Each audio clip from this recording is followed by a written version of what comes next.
Hello, my literary luminaries, and welcome back.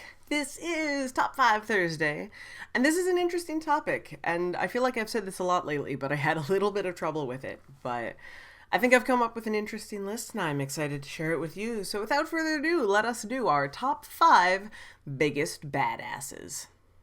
Number 1. Shall we use the term biggest a bit lightly and say that my number 1 badass is Tyrion Lannister from A Song of Ice and Fire? Now, you may think that out of any of the Lannisters, Tyrion is not necessarily the one to be picked for biggest badass. Jaime's done some pretty impressive, war things, maybe Cersei, stuff like that. But honestly, none of them measure up to Tyrion for me. Because in many ways, I think Tyrion is the most trustworthy of the Lannisters. Not that I would necessarily trust any Lannister with anything ever. But Tyrion, you know where you stand with Tyrion. Pretty much at any point in time. He doesn't do much in the way of bullshit. He does some. This is the way that the Game of Thrones is played. And you can't survive in that world without bullshitting some people. But I like Tyrion.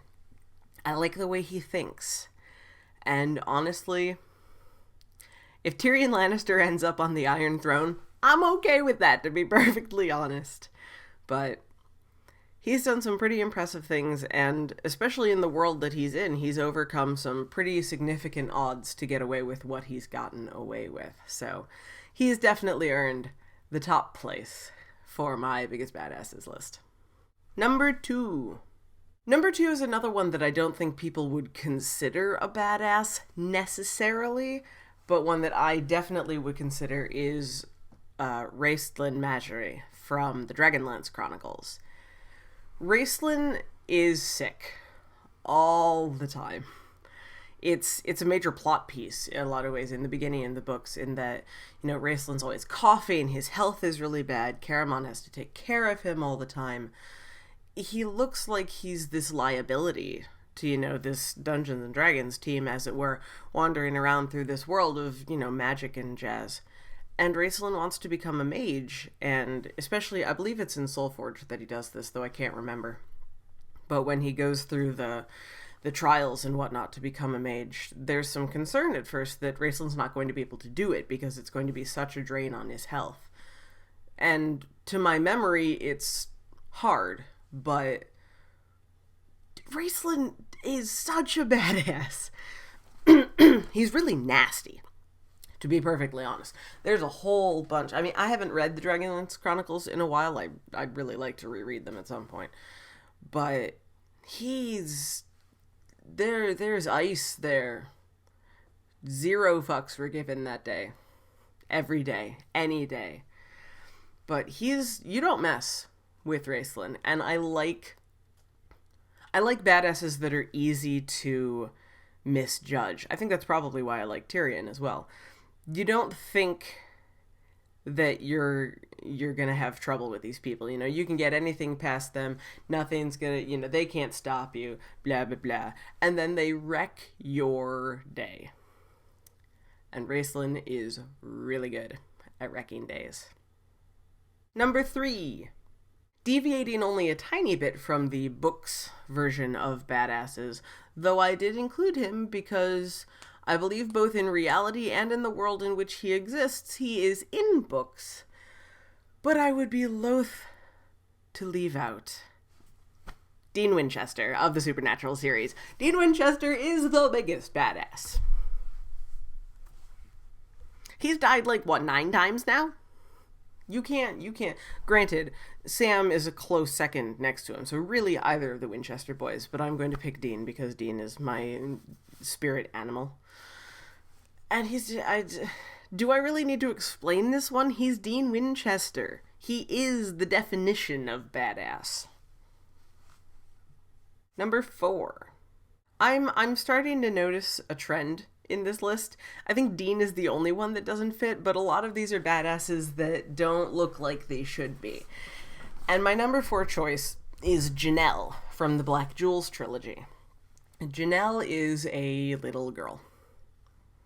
There's no ifs, ands, or buts about that. She is a young girl who comes into amazing power and promptly basically scares the hell out of everyone in her entire world. No one quite knows what to do with Janelle. No one's seen anyone of this power before. And she does some really amazing and frankly quite terrifying stuff with it.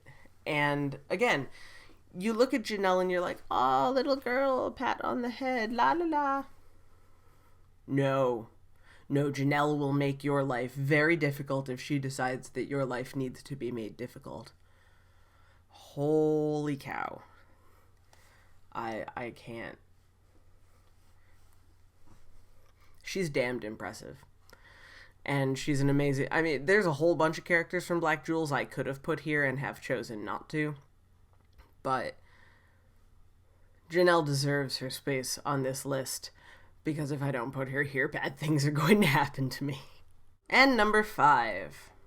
Quite possibly one of the first of this type of badass that I was ever introduced to, is the one character who manages to do what no one else in the entire series almost seems to. And that's Samwise Gamgee of Lord of the Rings. Sam carries the ring for a time and basically isn't tempted by it. He carries it so that Frodo doesn't have to. Sam is the quietest of the badasses on this list, and I think he would probably argue the fact that he's a badass, but sometimes I think being a badass, for whatever definition you want to give that, is being the stalwart companion. You know, Sam goes through hell and back. And, I mean, occasionally he complains that there's not enough food, but he never gives up. He never betrays his friends. He sticks by Frodo even when he definitely doesn't want to. And in the end, he is rewarded for all of that. And, you know, a stronger companion and a better person to have next to you at, you know, the end of times, I do not think there is a better one than Samwise Gamgee. And you know what? I think he belongs on the list. But that's my list. What do you all think? Let me know who your top 5 biggest badasses are down in the comments below. I would love to hear from you. And as always, I will see you again for another video on Tuesday. Bye!